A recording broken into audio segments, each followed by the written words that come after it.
Bom, anjo, agora eu sou um anjinho.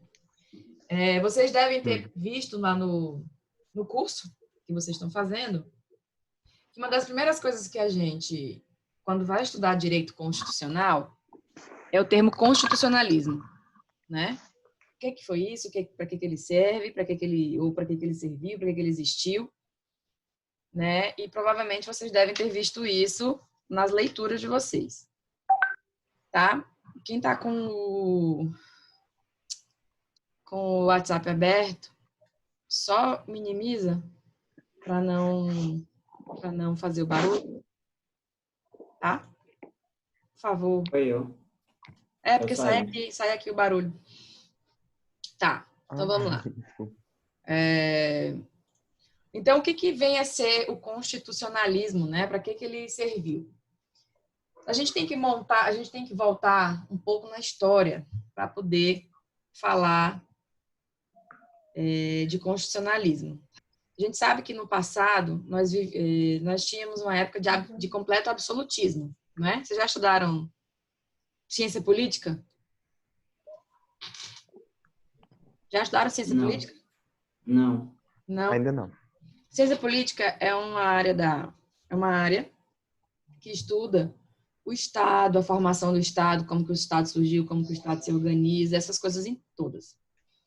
No passado, né, a gente... Deixa eu admitir o Eric aqui. No passado, a gente, bem passado mesmo, nós tivemos uma fase absolutista, em que o rei mandava, né, era totalmente controlado pela vontade do rei.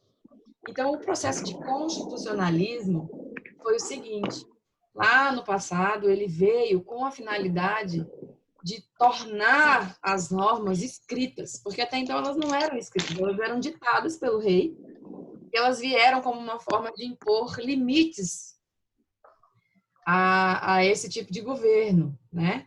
Por isso que fala um processo de constitucionalizar, ou seja, um processo de transformar as regras que existiam na época em um papel escrito.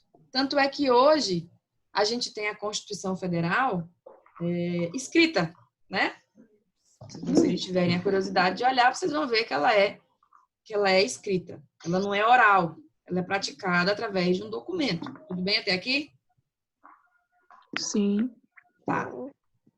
Então, esse processo foi de pegar e transformar essas leis, né, em... Peraí que eu apertei um botão errado aqui. Em um compilado escrito, tá? Então, foi um movimento político-social cuja origem histórica, ela volta ao absolutismo.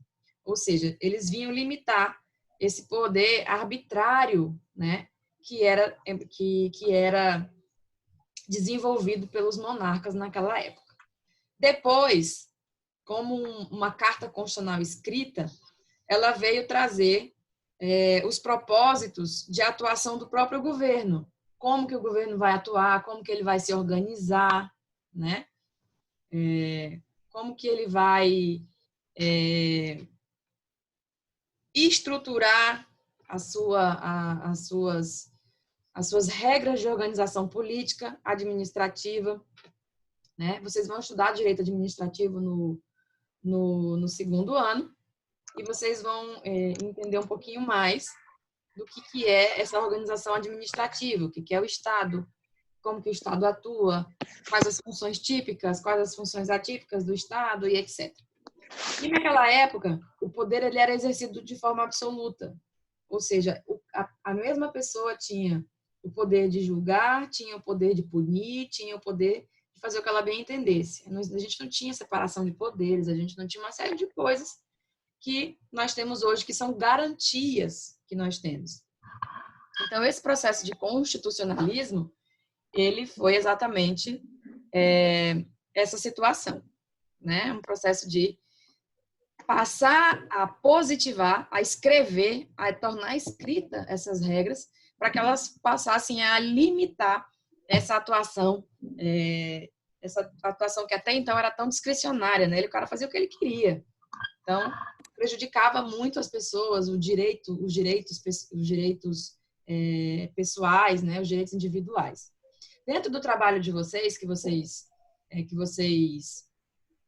fizeram para mim na primeira semana da quarentena, da primeira para a segunda semana, eu pedi que vocês dessem uma lida nos direitos fundamentais, não é? Então, esse direito fundamental, ele já é um processo chamado de neoconstitucionalismo, ou seja, um novo processo de constitucionalização. O que isso quer dizer? Quer dizer que depois da Segunda Guerra Mundial, que a gente teve aí a ascensão da Alemanha nazista, com aquelas mortes, com aquelas barbáries, né? Os Reiches, eles violaram em muito a dignidade humana das pessoas nessa época da guerra, né? Eles tratavam as pessoas como bichos, como animais, eles comiam no chão, eles eram mortos, eles eram torturados. E por conta dessa Segunda Guerra Mundial, foi que surgiram os direitos fundamentais do homem, que é uma carta internacional. Então, quando vocês ouvem falar em direitos humanos, que é o que a gente vai estudar mais para frente também, que faz parte desse estudo constitucional, estudo do artigo 5º, etc., os direitos humanos são os direitos que todos temos, mas com uma amplitude mundial. Já o artigo 5º da Constituição Federal são os direitos fundamentais que têm a amplitude dentro do nosso país, né? Todo e qualquer cidadão, né, que somos nós nos tornamos cidadãos a partir do momento que nós temos o poder de voto, quando a gente atinge a idade para votar, né? Então, nós somos considerados cidadão a partir desse momento, e não pelo simples fato de nascer, né? A cidadania ela é exercida com o voto. Então, ao longo da história, o processo de constitucionalização começou na Inglaterra, depois teve os Estados Unidos, né? A Inglaterra, ela é baseada no common law. O que é common law? São as leis baseadas no costume, né? E o costume são regras verbais, é aquilo que a sociedade faz, é aquilo que você repete reiteradas vezes. E foi daí também que surgiu essa necessidade de se positivar determinadas leis, tornando-as escritas, né? Foi por conta disso também. Muito bem. Esse processo de constitucionalismo, vindo para o neoconstitucionalismo, que é uma nova modelagem, uma nova... Emília, o que tu tá fazendo, irmã? Tava pegando um papel aqui já. Que é uma nova forma de você interpretar, né, a Constituição e os valores constitucionais. É importante destacar que esse neoconstitucionalismo ele é baseado na dignidade da pessoa humana, que faz parte dos fundamentos da República Federativa do Brasil. Está lá no artigo 1º da Constituição. Agora o Bartô aqui endoidando. O vigia do prédio, cala a boca. Então, e esse som pega alto, essa câmera, esse som do microfone pegou ele lá fora, não pegou? Vocês estavam ouvindo o latido dele? Uhum. Então, gente, voltando. Então, a dignidade da pessoa humana veio justamente com esse processo de neoconstitucionalismo que trouxe para nós o artigo 5º, que são os direitos fundamentais. Então, assim, uma coisa que vocês vão ter que entender. Só um minuto.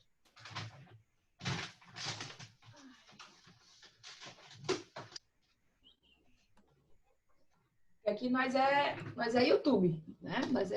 A gente faz, aqui a gente, quem sabe, faz ao vivo, faz com lousa. Dá para enxergar minha lousa, né? A grande lousa. Melhor do que eu ficar desenhando no papel. Então, vocês vão entender uma coisa. Aqui também. Vocês vão entender o seguinte. Hã? Tem como desenhar aqui também. Aonde? Desenhar onde? Aqui. Ah, meu filho, aí, quer demais da minha cabeça. Você aperta Share Screen. Ah! Tem como compartilhar a tela do seu notebook? Não. Ah, tá, eu entendi, mas eu não tenho no meu notebook. Então, vocês vão ver que a Constituição Federal ela vem aqui para cima. Ela é o ápice no da topo. pirâmide. É a pirâmide de Hans Kelsen, né? Ela está no topo. Porque isso quer dizer o quê? Que a partir do momento que ela trouxe os seus valores e os seus princípios, todas as normas que estão abaixo dela, elas passam a ser interpretadas dessa forma. Elas passam a ser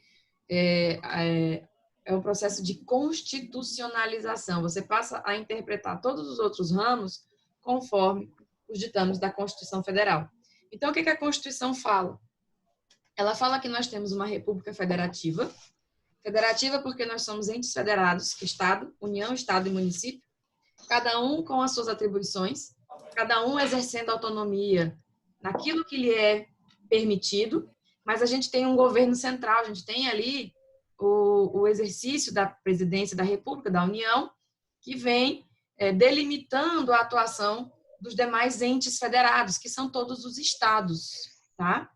Então, é por isso que a gente fala em federalismo. E o federalismo, se vocês que estão fazendo aí a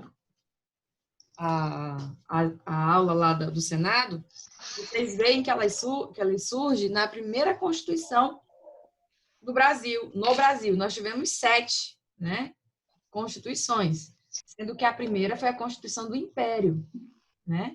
Depois veio a Constituição da República. Quando o Brasil virou República, em 1891 nós tivemos a primeira Constituição republicana. E aí a gente já tinha o modelo de federalismo adotado nessa época, tá?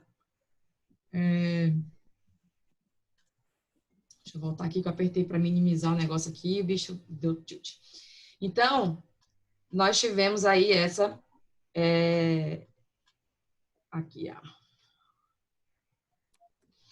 A primeira Constituição Imperial de 1824, né? E veio a de 1891, que inaugurou a República. E o que essa Constituição teve de tão importante para a gente, depois que o Brasil virou República? Né? A tal da Constituição Mandioca. Vocês sabem por que era chamada de Constituição Mandioca? Tem a ver... Pode falar. Só não lembro tudo. Porque dava privilégios ao imperador. Ela era mandioca porque quem tinha poder de voto eram as pessoas que tinham as grandes terras e cultivavam mandioca. Nesse momento, eu só consigo me lembrar da Dilma, né? Nos discursos dela lá de tocar vento, plantar mandioca, dia do milho, essas coisas, né? Mas era nesse sentido aí. Pessoas que cultivavam mandioca porque eram as pessoas que detinham poder. Quem detinha terras, detinha poder, tá? Então, nós tínhamos... já começou a se falar em direitos fundamentais, né? Isso por conta da Revolução Francesa. A Revolução Francesa ela foi o marco dos direitos de liberdade, igualdade e fraternidade, né? E depois, nós tivemos qual a Constituição? Né? A gente já teve os 3 poderes. Quais são os 3 poderes que a gente tem? Executivo, legislativo, judiciário. Judiciário. Esses poderes, eles foram delimitados por Montesquieu, né? Onde nós temos as esferas de atuação de forma onde cada um cuida do seu quadrado, né? Assim, legislativo faz lei, executivo, ele organiza o Estado, ele comanda o Estado, e o judiciário julga, né? Assim? Ok. Continuando dentro desse curso e dessa parte inicial de direito constitucional, o que mais que a gente teve de importante que vocês observaram isso? O que vocês destacaram de importante?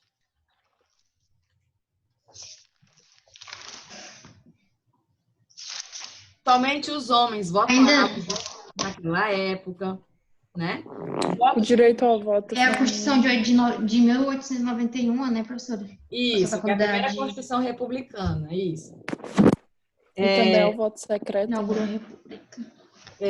Os homens não votavam, as mulheres não votavam, porque isso daí veio só com Getúlio Vargas mais para frente, né? Nesse momento, o nosso Estado, o Brasil, ele deixou de ter a religião católica como oficial. Isso é importante. Por quê? Porque a gente passou a ser um Estado laico. Vocês sabem o que é Estado laico?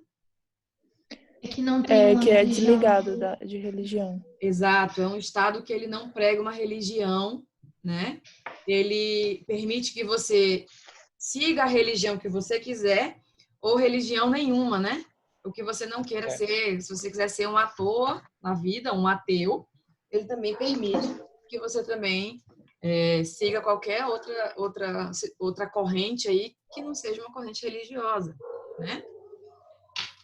Nós também tivemos nessa época o banimento da pena de morte, que até hoje essa pena de morte não é permitida. A gente só tem pena de morte no Brasil em casos extremos, que se for de guerra declarada, coisa que o Brasil há muito não participa de guerras, né? A gente tirou do ensino das escolas o ensino religioso. Os trabalhos forçados também não era mais permitido, né? E depois, essa Constituição, ela foi até 1930, né? O que aconteceu em 1930, que foi um marco importante na história mundial? Vocês sabem? 1930. Primeira Guerra, foi não? Não. A crise. A Grande Depressão nos Estados Unidos, a crise de 30. A pessoa falou, J8. A crise, ela mexeu com a economia mundial, né? E essa chamada de Grande Depressão, que eles estão até associando a esse momento que a gente está vivendo hoje como uma segunda Grande Depressão, né? Porque essa doença, infelizmente, esse vírus, sei lá o que diabo esse troço quer ser na vida, esse coronavírus aí, o coronga. Coronavírus. Peraí só um minutinho que eu vou limpar minha lente aqui. Ele está se mostrando capaz de não só de destruir nações, mas como de destruir a economia, né? De atrasar determinados progressos, avanços, né? Sejam eles em qualquer área. Mas tudo bem, vamos voltar. Então, ele foi até 1930, né? Que foi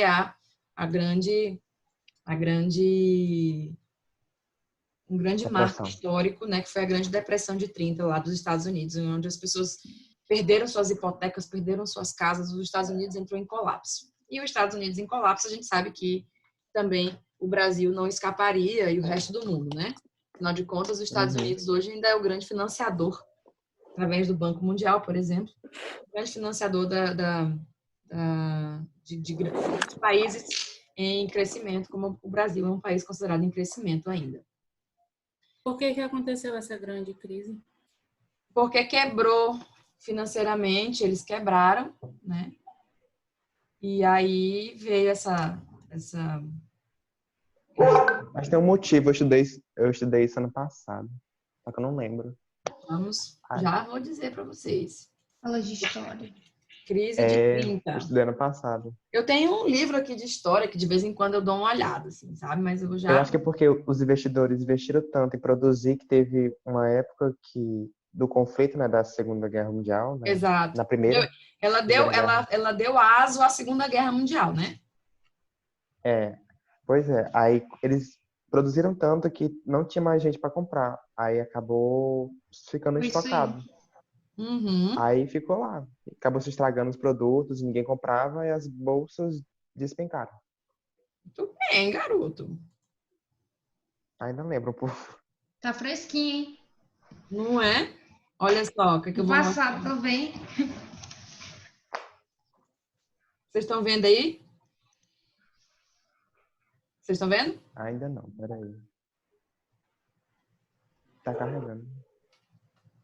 Ah, tá, tô vendo. Estão vendo aí o que eu compartilhei? A Grande Depressão, também conhecida como a Crise de 29, foi uma grande depressão econômica que teve início em